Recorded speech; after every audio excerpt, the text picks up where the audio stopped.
اعوذ باللہ من الشیطان الرجیم، بسم اللہ الرحمن الرحیم۔ میں ہوں عبد المعید خان، حاضر ہوں ہم رکاب کے ساتھ۔ ناظرین، آج میں امریکہ کے انتخابات کے حوالے سے بات کروں گا۔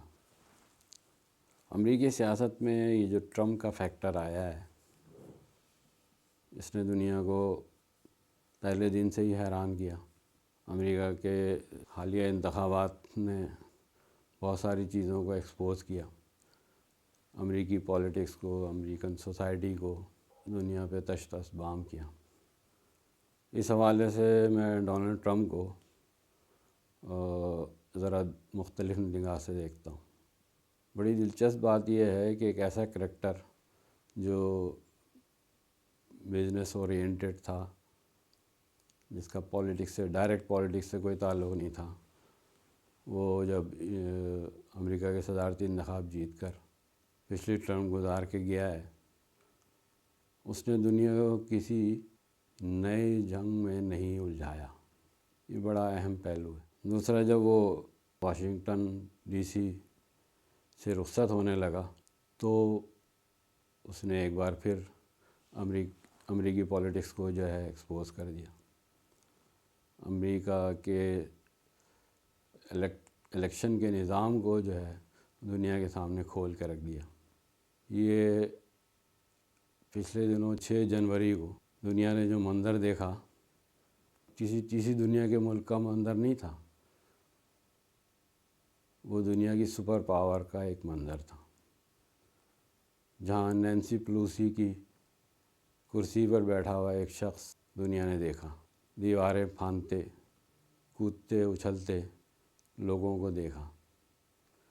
جس طرح سے 2014 میں ہمارے ملک پاکستان میں پی ٹی وی پر حملہ تھا، بالکل اسی طرح کیپٹل ہل پر حملہ ہوا، گولیاں چلیں، فائرنگ ہوئی، لوگ مرے، احتجاج ہوا، پروٹیسٹ ہوا، یہ سب۔ اور پھر آپ کو ایک شور اٹھتا ہوا دکھائی دیا، بالکل اسی طرح سے جیسے پچھلے ٹینیور میں نواز شریف نے یہ آواز لگائی تھی کہ مجھے کیوں نکالا۔ مجھے لگ رہا ہے کہ اب شاید امریکہ سے بھی یہ آواز اٹھنے والی ہے کہ مجھے کیوں نکالا۔ وہی دھاندلی کا شور وہاں پہ بھی ہے۔ جو امریکہ ساری دنیا میں کھیل کھیلتا رہا ہے، جو فساد کے بیج بوتا تھا، وہ آج وہی منظر خود امریکہ میں دنیا دیکھ رہی ہے۔ دلچسپ بات یہ ہے کہ کسی تیسری دنیا کی کہ کسی ملک کا احوال نہیں ہے، یہ امریکہ کے احوال ہے، جو آج اپنی کھلی آنکھوں سے دنیا دیکھ رہی ہے۔ تو میں سمجھتا ہوں کہ ٹرمپ کا فیکٹر جو ہے امریکن پولیٹکس میں آنے سے دنیا پہ کئی احسانات ہوئے کہ دنیا نے اصل امریکہ کا چہرہ دیکھا، اور امریکہ کی اصل سوسائٹی اور اس میں جو دبی ہوئی چنگاریاں ہیں اور جو دبے ہوئے معاملات ہیں وہ دیکھے دنیا، اور شاید ابھی اور آگے دیکھیں گے۔ 2019 سے جو کووڈ دنیا میں داخل ہوا، اس نے ساری دنیا کو متاثر کیا، یقیناً امریکہ کو بھی متاثر کیا۔ امریکہ میں ریکارڈ ہلاکتیں ہوئیں اور ابھی بھی وہاں مسائل ہیں۔ پھر یہ وہ امریکہ ہے جو 2001 میں افغانستان میں داخل ہوا اور ٹریلینز آف ڈالرز جھونکنے کے باوجود وہاں سے ناکام و نامراد پلٹنے کی کوشش کر رہا ہے اور فیس سیونگ چاہ رہا ہے، اور انہی لوگوں سے جن پر چڑھ کر دوڑا تھا اور جن پر حملہ آور ہوا تھا، آج وہ انہی سے مذاکرات کی بھیک مانگ رہا ہے۔ مختلف ادوار ہوئے مذاکرات کے، مگر وہ یہ بیل مونڈھے چڑھے نظر نہیں آتی۔ پھر وہ امریکہ اب حالیہ انتخابات کے بعد سیاسی عدم استحکام کی طرف بڑھ رہا ہے۔ یہ دنیا کے لیے ایک پیغام ہے۔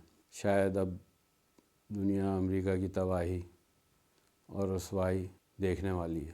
جہاز افغانستان کا ایک فال آؤٹ آیا تھا جب رشیا، USSR، سوویت یونین دنیا کے نقشے سے ہی مٹ گیا۔ اب رشین فیڈریشن موجود ہے۔ بالکل اسی طرح اس کا دوسرا فال آؤٹ آنا ہے جہاز افغانستان کا۔ اب امریکہ کو ختم ہونا ہے، برباد ہونا ہے۔ دنیا کی نئی لیڈرشپ دنیا میں ابھرنے والی ہے، اور وہ جو معاملات ہیں یہ یورپ سے شفٹ ہو کر اور مغرب سے شفٹ ہو کر اب شاید مشرق میں آنے والے ہیں۔ ایشیا مرکز بننے والا ہے بہت بڑی بڑی جوہری تبدیلیوں کا۔ ایشیا کی ایک طاقت چائنا، جس سے آج کی سپر پاور اور دوسری طاقتیں گھبرا رہی ہیں، وہ منظر عام پر آ چکا ہے۔ ایک سرد جنگ چائنا اور امریکہ میں شروع ہو چکی ہے۔ یہ سب منظر بدلنے کی تیاریاں ہیں، اور اسی اثنا میں کووڈ آیا جس نے ساری دنیا کی اکانومی کو شرنک کیا، اور جو ڈیولپ کنٹریز تھے ان کی اکانومی شرنک ہوئی، اور جو ممالک اس کرونا کی وبا سے قدرے محفوظ ہیں وہ اب دنیا میں شاید آگے بڑھیں گے۔ اس میں پاکستان بھی ہے، اس میں اسرائیل بھی ہے، اور اس میں کچھ ایشیائی ممالک بھی ہیں جنہوں نے بہتر حکمت عملی سے، چائنا سے شروع ہوا تھا یہ، مگر انہوں نے بہتر حکمت عملی اختیار کر کے اس سے لڑنا سیکھ لیا۔ چائنا بھی بہت بڑی آبادی کا ملک ہے، اور آنے والی معیشت کے میدان میں وہ اپنی کامیابیوں کے مسلسل جھنڈے گاڑ رہا ہے۔ یہ حالات یہ بتا رہے ہیں کہ اب آنے والی دنیا جو ہے وہ بدل رہی ہے، لیڈرشپ بھی بدل رہی ہے دنیا کی، اور دنیا کے حالات، اکانومی، سب کچھ بدلنے کے دہانے پر کھڑا ہے۔ یہ بڑا عجیب منظر ہے کہ افغانستان میں اپنے شکست کے چہرے کو چھپانے کے لیے، شکست خوردگی کو چھپانے کے لیے امریکہ فیس سیونگ تلاش کر رہا تھا۔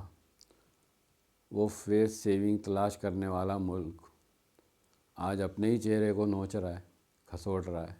یہ منظر بھی دنیا کو دیکھنا تھا۔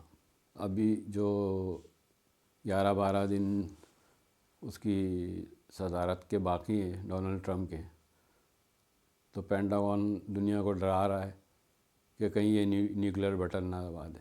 بھائی یہ وہ شخص ہے جس نے اپنے پورے ٹینیور میں کوئی نیا محاذ نہیں کھولا، دنیا میں کوئی نئی جنگ، کسی نئی جنگ کو نہیں شروع کیا۔ ڈیپ اسٹیٹ کس طرح دھوکے دیتی ہے، کس طرح آنکھوں میں دھول جھونکتی ہے، یہ اس حوالے سے آپ دیکھ سکتے ہیں کہ وہ شخص جس نے دنیا کو امن دیا،